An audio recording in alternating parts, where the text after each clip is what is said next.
తాకట్టులో ఉన్న బంగారాన్ని విడిపించి ఆ రోజున్న మార్కెట్ ధర కట్టి మిగిలిన డబ్బును మీకు అందిస్తుంది ఎస్వీఎస్ గోల్డ్. సార్ ఇప్పటి వరకు మీరు డైరెక్ట్ చేసిన సినిమాల గురించి మాట్లాడుకున్నాము. సో ఇప్పుడు కొంతసేపు మీ గురువు గారి గురించి, కోడి రామకృష్ణ గారి గురించి మాట్లాడుకుందాం. అయితే ఇక్కడ నాకు చిన్న ముందుగా నేను చెప్పే మాట ఏంటంటే, ఆయన ఒక దిగ్దర్శకుడు. 90 సినిమాలు, 100 సినిమాలు దరిదాపుల దాకా చేశారు. దాటండి. చాలా సో శతాధిక 100 సినిమాలు చేసిన డైరెక్టర్ అనమాట. సో నేను ఆయన కెరీర్ మొత్తాన్ని నా ఏజ్ కానీ, నా అనుభవం కానీ సరిపోదు. నాకు తెలిసిన కొన్ని విషయాలను అడుగుతాను.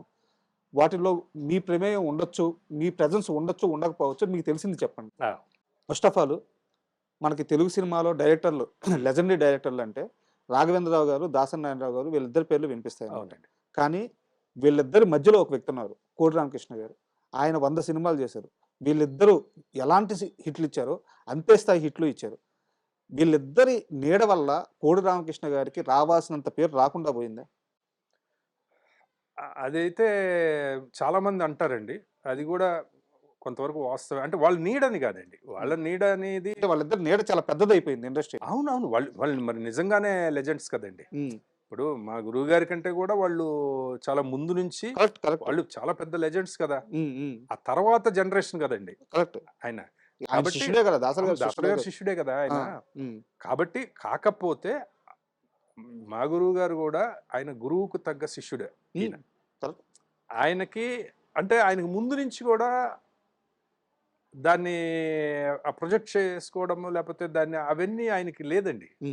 సినిమాలు చేసేయడం అంతే, సినిమాలు చేసేయడమే. తర్వాత ఆయన ఎప్పుడు కూడా నేను ఇంత హిట్స్ ఇచ్చానో, లేకపోతే నేను ఇంత గొప్ప దర్శకుడునో అనే ఒక్కసారి కూడా ఆయన అనుకున్నది కానీ, ఎప్పుడు ఆయన గొప్పతనం గురించి చెప్పుకోవడం కానీ అది ఎప్పుడు లేదండి.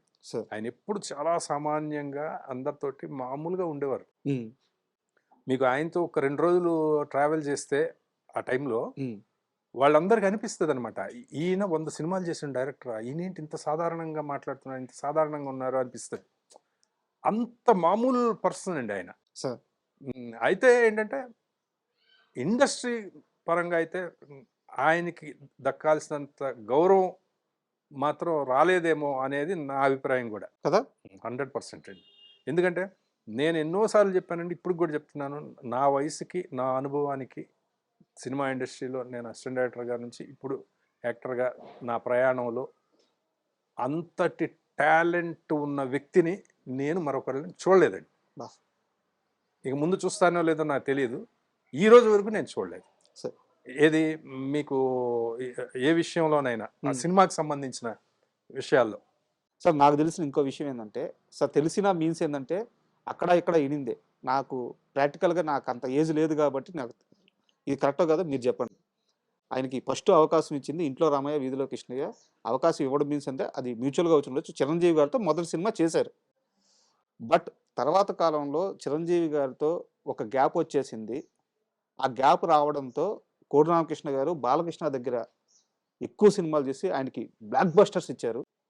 సో ఇక్కడ ఒక అసోసియేషన్ ఏర్పడిపోయింది చిరంజీవి గారికి, కోడి రామకృష్ణ గారికి. తర్వాత ఆ గ్యాప్ అలా చాలా రోజులు మెయింటైన్ అయ్యింది అని ఒక టాక్ ఉంది. నిజమా అబద్ధం? అది మనకు తెలియదండి యాక్చువల్గా. కాకపోతే నేను చూసింది కూడా చెప్తాను సార్. వాళ్ళ అంతకుముందు రిక్షావాడు, దానికి ముందు సింహపురి సింహం, ఏవో వరుసగా 5 సినిమాలు చేశారు. దాని తర్వాత గ్యాప్ వచ్చింది కదండి.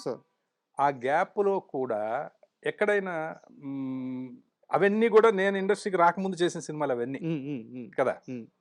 మేము కూడా అనుకునేవాళ్ళం, గురుగారు చిరంజీవి గారితో ఒక సినిమా చేస్తే బాగుంటుంది అనేది అనుకుంటాం కదా జనరల్గా.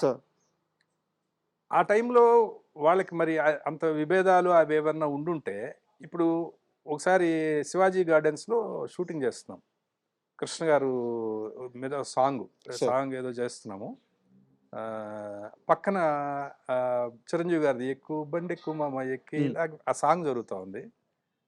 ఆయన వచ్చారు, చిరంజీవి గారు వచ్చారు ఇక్కడ ఈ లొకేషన్కి వచ్చి, వెనక నుంచి గురువు గారు, కోడి రామకృష్ణ గారు కళ్ళు మూసి చూసే చాలా సరదాగా మాట్లాడుకున్నారు, చాలా సరదాగా. అదంతా మేము చూసాం. వాళ్ళు ఎప్పుడు కలిసినా బ్రహ్మాండంగా మాట్లాడుకోవడం అవన్నీ చూసాం సార్. బట్ అంటే ఏదైనా మరి క్రియేటివ్ డిఫరెన్సెస్ ఏమన్నా ఉన్నాయేమో నాకు తెలియదు, మనకు తెలియదు. కానీ మా వ్యక్తుల మధ్య విభేదాలు అయితే ఏమీ లేవండి, నాకు తెలిసి అయితే లేవు. ఉంటే మాట్లాడుకోరు కదా అలాగా, కరెక్ట్. అంత సరదాగా ఉండరు కదా. బట్ ఈ టాక్ అయితే ఉంది సార్. అంటే మీ దాకా అదే వచ్చింది. ఉండుండొచ్చు. ఆ. అదే ఇప్పుడు దాసరి గారికి, కోట వెంకటకృష్ణ గారికి అసలు పడదు, ఉమ్, ఇవన్నీ కూడా వినేవాళ్ళం అండి మేము అప్పుడు. ఉమ్, అసలు వాళ్ళిద్దరికి అసలు పడదు. ఈయన సినిమా తీస్తే పోటీగా ఆయన సినిమా తీస్తాడు, దాని మీద రిలీజ్ చేస్తారు, ఇట్లా మాట్లాడుకునేవారండి. సార్. కానీ ఆయన వాళ్ళ మధ్య మరి వాళ్ళు కలిసినప్పుడు అసలు ఈయనకి గురువు గారంటే అపరిమితమైన గౌరవం, ఉమ్, కోట వెంకటకృష్ణ గారికి దాసరి గారంటే అపరిమితమైన గౌరవం. ఉమ్, ఆయన కూడా కృష్ణ అని ఆయన చక్కగా మాట్లాడుకునేవాళ్ళు. ఒకసారి ఆ టైంలో ఎందుకు వచ్చింది, భారత్ బంద్ అనే సినిమా టైంలో ఇది ఎక్కువ వచ్చిందండి. సార్ క్యాప్ టాక్ వచ్చేసి. అప్పుడు ఆయన ఒక పిక్చర్ చేస్తున్నారండి, ఆయన ఏదో మన వినోద్ కుమార్ గారితో ఒక పిక్చర్, సినిమా పేరు గుర్తు రావట్లేదు.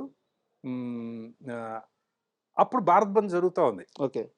జరుగుతూ ఉన్నప్పుడు ఒకళ్ళొకళ్ళు మీద పోటీగా సినిమా చేస్తున్నారు అనేది ఎక్కడో వచ్చింది. మేము కూడా ఎక్కడన్నా కనిపిస్తే మిగతా డైరెక్టర్స్ అసిస్టెంట్ వాళ్ళు అడుగుతూ ఉండేవాళ్ళు, ఏంటి ఇలాగా పోటీ అంట కదా, ఇద్దరికి గొడవ అంట కదా, అది ఇదని అడుగుతూ ఉండేవాళ్ళు.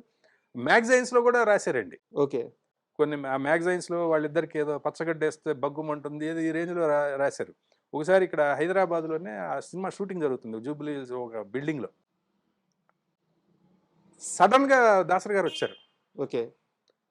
మన మాల వేసుకొని ఉన్నారు, ఆయన బ్లాక్ డ్రెస్లో అది వచ్చారు. బ్రహ్మానందం గారు వెంట పెట్టుకొని వచ్చాడు ఆయన.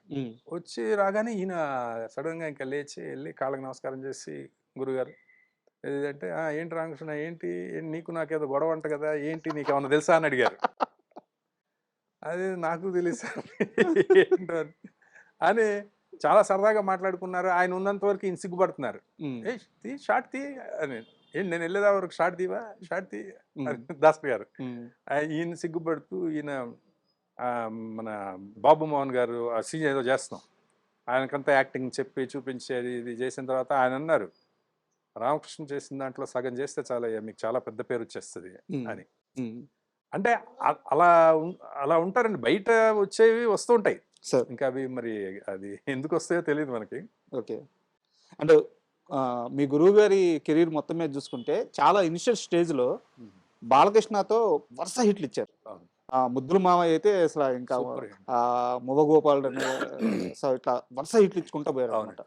సో బాలకృష్ణ గారితో ఉన్న ఆ అసోసియేషన్ మీరు గమనించింది ఎప్పుడైనా ఒక సందర్భం ఉందా? అంటే నేను యాక్చువల్గా బాలకృష్ణ గారు పనిచేసిన భార్గవ ఆర్ట్స్లో చేశారండి ఆయన ఎక్కువ. అవును. వాటికి బయట నుంచి ఆ స్క్రిప్ట్ ఆ ఫేర్ చేయడాలు ఇలాంటివి తప్ప, షూటింగ్లకు వెళ్తూ ఉండేవాళ్ళం. షూటింగ్లు ఆయన చేస్తున్నప్పుడు వెళ్ళి చూడడం తప్ప నేను డైరెక్ట్గా వర్క్ చేయలేదు ఆ టైంలో. అంటే డైరెక్టర్ గారి ఎప్పుడు 3-4 సినిమాలు రన్నింగ్లో ఉండేయండి. మా 3 బ్యాచ్లు ఉండేవి. ఓకే. యూనిట్ వైజ్ దీనికి ఒక బ్యాచ్, దానికి ఒక బ్యాచ్, దానికి భార్గవ ఆర్ట్స్కి ఒక బ్యాచ్, ఇలా ఉండేవారు అనమాట. అలా ఎప్పుడైనా అలాంటివి చేశాను కానీ అప్పుడు చాలా బాగుండేవారండి వాళ్ళు. అంటే ఆ టైంలో ఎలాంటి టాక్ ఉండిందంటే, కోదండరామరెడ్డికి చిరంజీవి హిట్ ఇస్తే బాలకృష్ణకి కోదండరామకృష్ణ హిట్ ఇస్తారు. అవును, కాంబినేషన్ ఫైట్ అనమాట. ఆడియన్స్ అలాగే అనుకుంటారు కదండి అవన్నీ. వీళ్ళకి ఎవరెవరైనా సినిమా చేస్తే ఎవరిదైనా హిట్ ఇవ్వాలనే ఉంటది ఇక్కడ కదా. ఆయనకి హిట్ ఇవ్వాలి, ఈయనకి హిట్ అనేది ఉండదు అసలు. సినిమా వాళ్ళకి తెలుస్తుంది అది, అంతే కదా. బట్ ఆడియన్స్ లో ఏంటంటే అలా హిట్లు అవుతున్నాయి కాబట్టి అలా అనేసుకుంటూ ఉంటారు, అంతే. సార్ అంటే ఇది మీకు అప్పుడు మీరు ఉండకపోవచ్చు, బట్ మీకు తెలిసేమని అడుగుతున్నాను. భానుమతి గారికి మంగం గారి మనవడు కథ చెప్పడానికి వెళ్ళారు. ఆయన గురువు గారిని, కోదండరామకృష్ణ గారిని గెట్అవుట్ అన్నారంట. ఆ సందర్భం ఏమైనా ఐడియా ఉందా మీకు? గెట్అవుట్ అంటే అది నాకు తెలియదు కానీ గురుగారు చెప్తున్నప్పుడు వినడమే ఇవన్నీ. అప్పటికి మనం లేం కదా. సినిమా చేసేటప్పుడు మాత్రం నిన్ను ఏమని పిలవాలి, నేను డైరెక్టర్ గారు అని పిలవాలా, ఎందుకంటే పేరు పెట్టి పిలవను, ఎందుకంటే అది మా ఆయన పేరు. రామకృష్ణ గారని, భానుమతి రామకృష్ణ గారు అంటారు. భానుమతి గారి హస్బెండ్ పేరు రామకృష్ణ గారు, ఆయన డైరెక్టర్, ఒకప్పుడు పెద్ద డైరెక్టర్. ఆయన పేరు పెట్టి పిలవను నేను. మరి డైరెక్టర్ గారు అని పిలవమంటావా, లేకపోతే కోడి అని పిలవమంటావా అంటే మీ ఇష్టం వచ్చినట్టు పిలవడమ్మా అంటే అక్కడి నుంచి కోడి అని పిలిచేవారట. ఓకే. అది చెప్పారు డైరెక్టర్ గారు చెప్తుంటే విన్నా. అంటే నాకు తెలిసిన ఎక్స్పీరియన్స్ ఏంటంటే, అంటే అది నేను ఆ ఓడు అని నేను వదిలేయకూడదు, దానికి తర్వాత ఏం జరిగిందో చెప్పాలి, లేకపోతే అది రాంగ్ వెళ్ళిపోతుంది. ఆయన కథ చెప్పడానికి వెళ్ళారంట. ఆ క్యారెక్టర్ చెప్పేటప్పుడు దాంట్లో కొన్ని నాటు పదాలు ఉంటాయి భానుమతి గారి క్యారెక్టర్కి. అవి చెప్పినప్పుడు ఆమెకి ఆ పదాలు నచ్చలేదంట. ఓకే. ఆ! ఆహా! ఆ! సో, ఇలాంటి స్క్రిప్ట్ తెస్తావా నా దగ్గరికి అని చెప్పేసి ఆహా! కోపం గెట్ ఔట్ అన్నారంట. ఓహోహో! ఆమె తర్వాత లేదమ్మా మీరే కావాలి, కావాల్సుంటే ఇవి తీసేద్దాం అని చెప్పారంట. ఓకే. తీసేసారంట. ఓకే. ఓకే. తీసేసాను ఇంక సెట్‌కొచ్చారంట. ఆ! బట్ ఆమె డైలాగ్ చెప్పేటప్పుడు మళ్ళీ యాడ్ చేసే మళ్ళీ చెప్పించారంట. మీ గురువు గారి జిమ్మికులన్నీ మీకు అవునండి. అవునవును. ఆమెకి మర్చిపోయింది. ఆ! ఆ పదంతో చెప్పేసింది. ఆ! చుట్టూ ఉన్నోళ్ళందరూ విపరీతమైన క్లాప్స్ అంట. ఆ! మొత్తం సెట్ గాని, నార్మల్ ఆడియన్స్ గాని హ్మ్. ఫస్ట్ డైలాగ్‌కే క్లాప్స్ అంట. హ్మ్. పిలిచి "ఏందయ్యా వాళ్ళంతలావున క్లాప్స్ కొడుతున్నారు? అంత బాగా చేశానా నేను" అంటే ఆ! అప్పుడొచ్చి "అమ్మ మీరు ఆ రోజు మార్చమన్నారు ఆ! గదమ్మా! ఆ! ఆ పదాలు నేను మార్చలేదు. ఆ! దానికొచ్చిన రియాక్షన్ ఇదంతా" అంటే "అబ్బా! నేను నిన్ను తప్పుగా అర్థం చేసుకున్నానయ్యా. ఈ క్యారెక్టర్ కావాలి ఆ హ్మ్. పదాలు. హ్మ్. నాకిప్పుడు అర్థమవుతుంది" అవును. అని చెప్పి అన్నారంట. ఆయనకి బాగా మాస్ పల్స్ బాగా తెలుసండి. హ్మ్. ఇప్పుడు మీకు అదే 'మంగమ్మ గారి మనవడు' సినిమా అది యాక్చువల్‌గా రీమేక్ అండి. సార్. చాలా మందికి తెలీదు. తమిళ్‌లో 'భారతీ రాజా' గారు చేశారు. సార్.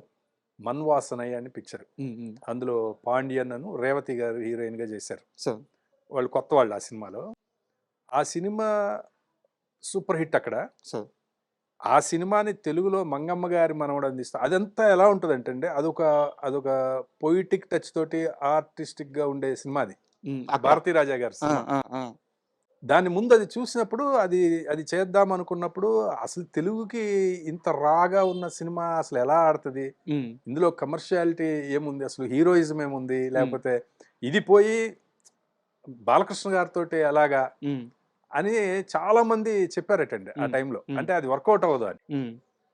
అది వర్కౌట్ అవుతదా? అవ్వదా? అనేది చేసిన తర్వాత కదా తెలుస్తది అని చెప్పి దాన్ని మొత్తం కమర్షియల్‌గా మార్చి హ్మ్.